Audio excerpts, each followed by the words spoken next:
नमस्कार विद्यार्थी मित्रांनो, स्वागत तुमचं माझ्या यूट्यूब चॅनलवरती. आज आपण इयत्ता दुसरी, धडा 7वा, विषय मराठी, आकाशातील तारे या धड्याविषयी बोलणार आहोत, जाणून घेणार आहोत. ऐक आणि वाच. चला चालू करूया. एकदा बादशाह आणि बिरबल चांदण्या रात्री गप्पा मारत बसले होते. अचानक बादशाहचं लक्ष आकाशाकडे गेलं. आकाशात लुकलुकणारे तारे पाहताना बादशाहला आनंद वाटत होता. आकाशातील तारे पाहून बादशाहने बिरबलाकडे पाहिले आणि विचारले, बिरबल, आकाशात किती तारे आहेत ते मला सांग. तर एकदा बादशाह आणि बिरबल चांदण्या रात्री गप्पा मारत बसले होते. दोघं काय करत होते? बादशाह अकबर आणि बिरबल दोघे गप्पा मारत बसले होते. अचानक बादशाहचे लक्ष आकाशाकडे गेलं. बादशाहने आकाशाकडे बघितलं. आकाशात लुकलुकणारे तारे पाहताना बादशाहला आनंद वाटत होता आणि आकाशात खूप सारे तारे होते आणि ते लुकलुकत होते, म्हणजे चमकत होते. ते पाहून बादशाहला आनंद वाटत होता.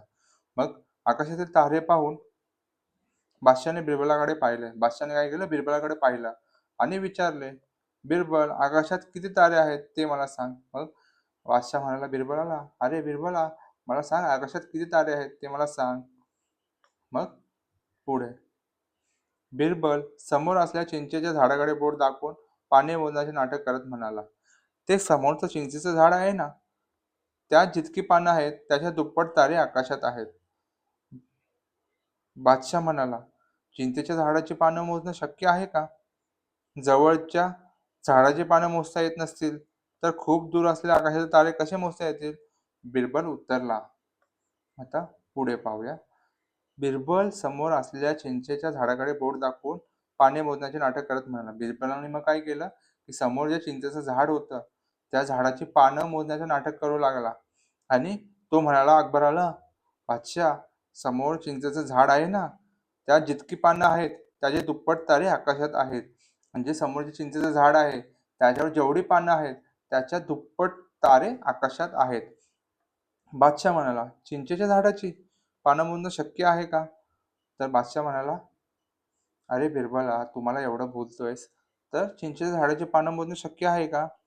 तर बिरबल उत्तरला, जवळच्या झाडाची पानं मोजता येत नसतील तर दूर असलेल्या आकाशाचे तारे कसे मोजता येतील?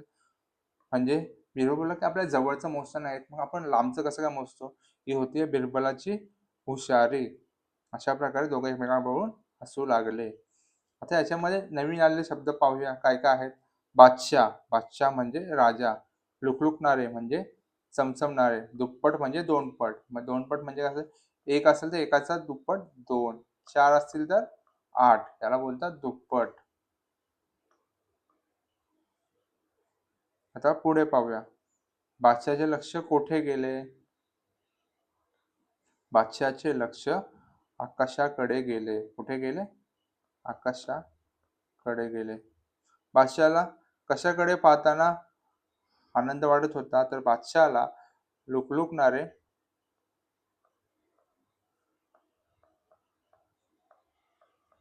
तारे पाहताना आनंद वाटत होता.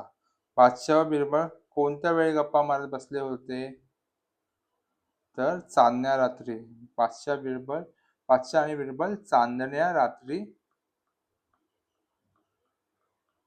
गप्पा मारत बसले होते. बिरबलाच्या मध्ये आकाशात किती तारे आहेत? तर चिंचेच्या झाडावर जेवढी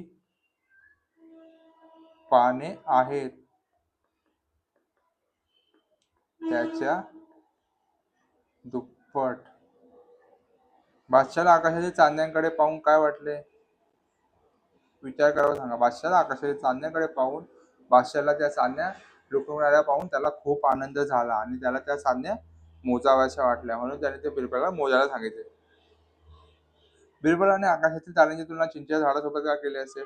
कारण की चिंचेची झाडाची पानंही मोजता येणार नाही. जसे आकाशाचे तारे मोजता येत नाहीत तशी झाडावरची पाने मोजता येणार नाहीत, म्हणून बिरबलाने आकाशातील ताऱ्यांची तुलना चिंचेच्या झाडासोबत केली. इथे संवाद दिलेला आहे. योग्य क्रम लावून वाक्य तयार करा. विरामचिन्हासह वही करावी. बादशहाने इथे येईल पहिला प्रश्न. बादशहाने बिरबलाला प्रश्न विचारला.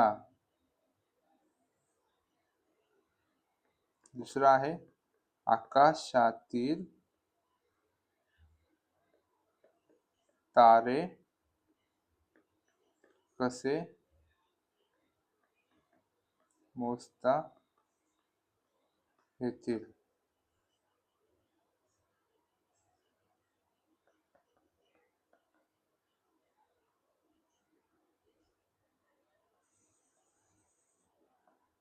रात्र चांदणी मधुर. अशा प्रकारे आकाशातील तारे हा धडा आपला शिकून झालेला आहे. त्यातले प्रश्नोत्तरे आपण घेतलेली आहेत.